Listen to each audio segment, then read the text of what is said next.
So I truly did not initially believe that I could add anything of value to what was being discussed in the little bit that I did follow it.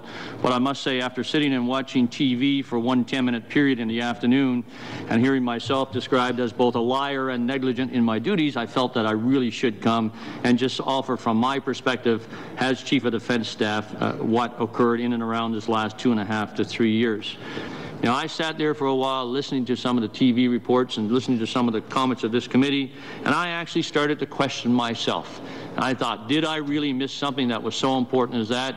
And was I indeed negligent in my duties? But then I read the reports and I realized that, A, no, I had not. I had not seen those reports. I seldom read C4 traffic. I didn't have immediate access to it unless somebody brought it to me, and there was no reason, based on what was in those reports, for anybody to bring it to my attention. And after having read that, I am absolutely confident that was indeed the case. I also was completely comfortable that there was nothing in those reports that would have caused General Gauthier to have come and to brief me on something like that, also because there was simply nothing there. When the report talks about infrastructure and talks about the Sarposa prison being perhaps better than the ones in Ursgan and Elman province and a few other things, there's nothing there to warrant the intervention of a Chief of Defense Staff. We also didn't base our actions on statements that said the vast majority, or words to that effect, of the detainees that we took and handed over to the Afghans were innocent farmers. Nothing could be further from the truth.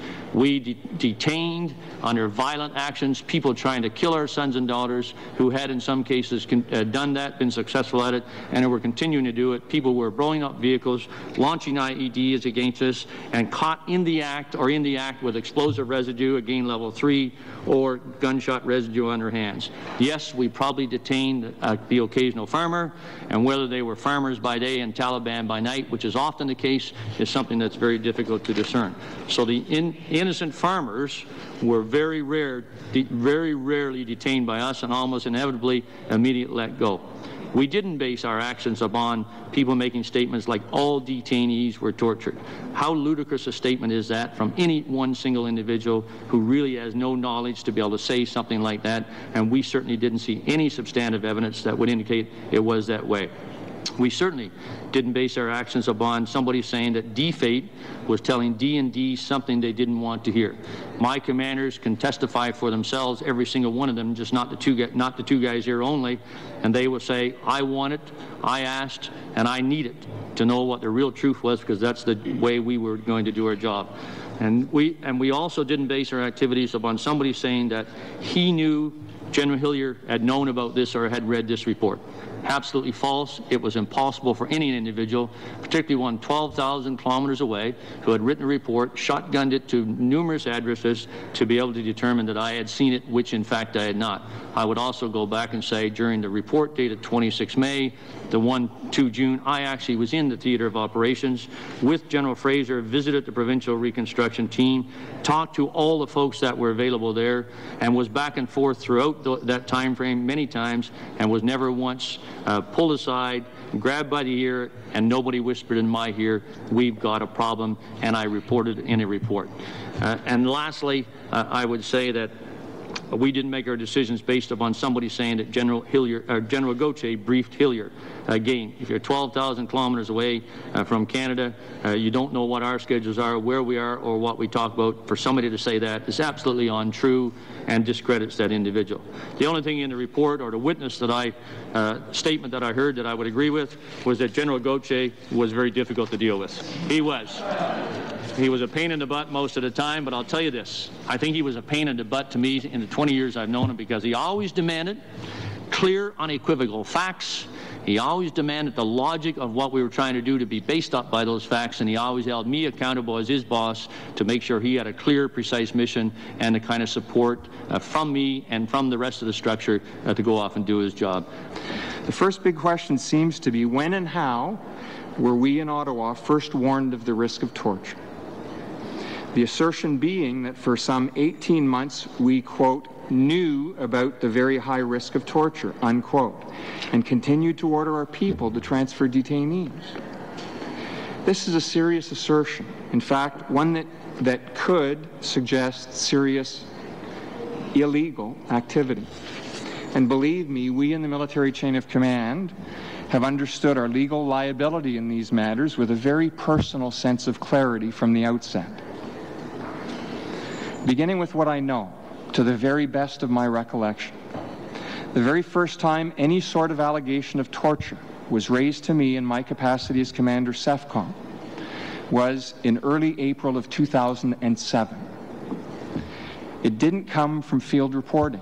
Rather, I and others were given a heads up through military public affairs staff that a Globe and Mail journalist was working on a story, and he gave us some advance notice that he was working on the story.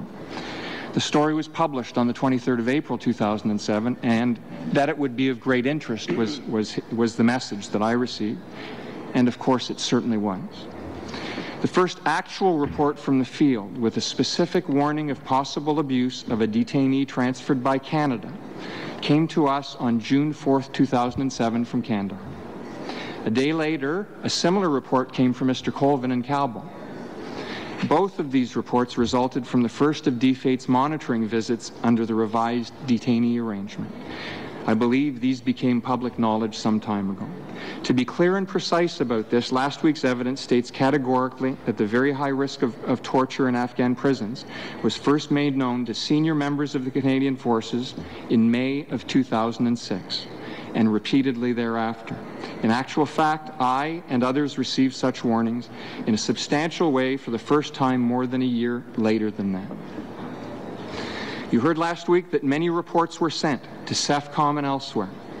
I've looked at them closely just in the past few days, and what they say is obviously key. I believe all of the reports identified as sent to my headquarters were in fact received. I can't say that I actually saw all of them or even any of them, quite frankly, but if they were important enough, my staff would certainly have briefed me. They understood. In any event, I take full responsibility for having received them. Now, I want to refer specifically to these reports in relation to what you heard last week. I can say to you directly that contrary to assertions, there is no mention of the risk of torture or suspected torture anywhere in the 26 May 2006 report. Nor is there in any of the reports from 2006 listed in Mr. Colvin's sworn affidavit, namely those of the 2nd of June 2006, the 28th of August 2006, the 19th of September 2006, or indeed the 28th of September 2006. The word torture in and of itself does appear once in the 4 December 2006 report, but this report could not reasonably be interpreted to be a warning of torture, nor does Mr. Colvin's affidavit suggest that it did.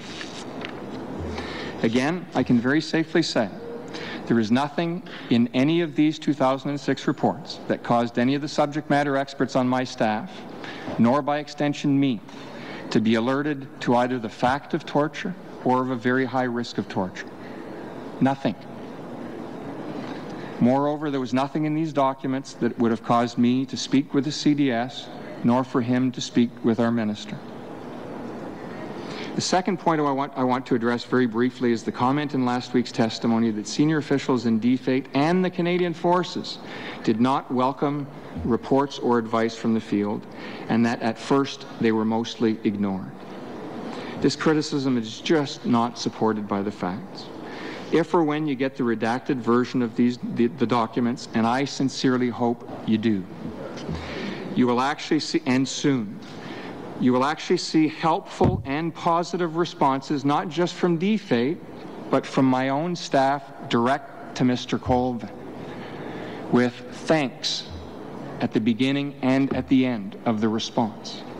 As we were sitting at home watching television, my wife and I were mortified to hear a member of this committee appear on a national news network, name me and 3 others by name, and state as fact that we had either been negligent or that we had lied, effectively branding us war criminals on national television. That damage to my reputation is done, and I have to accept that as a consequence of being in a position of high command in one of Canada's national institutions, and I do accept that. But what I really ask you to consider is this. In my headquarters alone, most of the reports would have been seen by as many as a dozen really smart and diligent people whose advice I trust implicitly. In a headquarters running a war for more than 3 years, they never let me down once. Easily 100 people around this town, as well as in theater, must have also seen these reports at the time. And by now, I suspect several hundred people across government have read them again over and over, very carefully. Many of them are experts in international law and human rights. I know most of these people, and they're good and honest people, civilian and military alike. Terrific professionals, motivated by a desire to make Canada look good. So with the greatest of respect, I ask each of you to just keep that in mind as you draw your conclusions from what you hear and express those to our public. As you well know, our country's reputation is at stake.